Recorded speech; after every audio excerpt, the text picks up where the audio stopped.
ঘুমাতে পারি না সারা রাত ধরে, বুকের ভিতর কেমন জানি করে।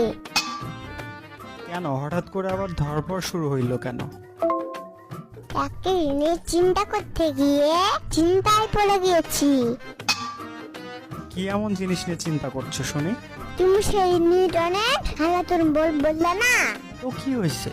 নিউটন কি যদি কোনো বিদেশের খাবারের নাম? সেটা বাজারে কিনতে পাবো আমি? যদি পাওয়া যায় আমার জন্য ট্রেনটা কিনে এনো। আরে ওইটা কোনো আইসক্রিম না, ওইটা একটা বিজ্ঞানীর নাম। যার কোনো জ্ঞান নাই তাকে পাগল বলা হয়। তাহলে নিউটন কি পাগল নাকি?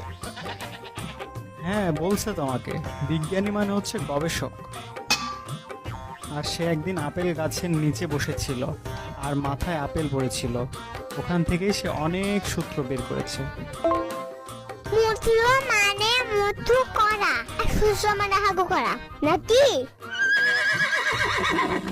আরে ধুর, সূত্র মানে হচ্ছে যেটা দিয়ে অনেক কিছু সমাধান করা যায়। তাহলে তো আমিও বিজ্ঞানী। কেমনে? আমি একদিন দাঁড়িয়ে দাঁড়িয়ে আইসক্রিম খাচ্ছিলাম। তো কি হয়েছে? কথা শোনো। আচ্ছা ঠিক আছে, শুরু করো। তারপর আইসক্রিম খেতে খেতে আমার কাছ থেকে বাইরে আইসক্রিম পড়ে গেল। তো কি হয়েছে? তারপর ওখান থেকে একটা সূত্র বের করে ফেললাম। তুমি আবার কিসের সূত্র বের করে ফেলছো?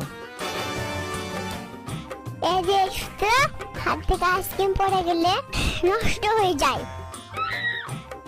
এটা তুমি আগে না বললে জানতেই পারতাম না।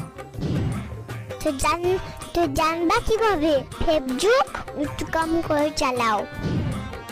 জীবন নষ্ট করে ফেলছো। আরে ওইটা ফেসবুক না, ফেসবুক হবে। বেশি বুঝো তুমি। আচ্ছা আমাকেও যদি তোমার মতো বিজ্ঞানী হতে হয় তাহলে কি করতে হবে? তোমাকে আমি অবশ্যই শিখাবো, কিন্তু তোমাকে আমার শ্বশুর হতে হবে।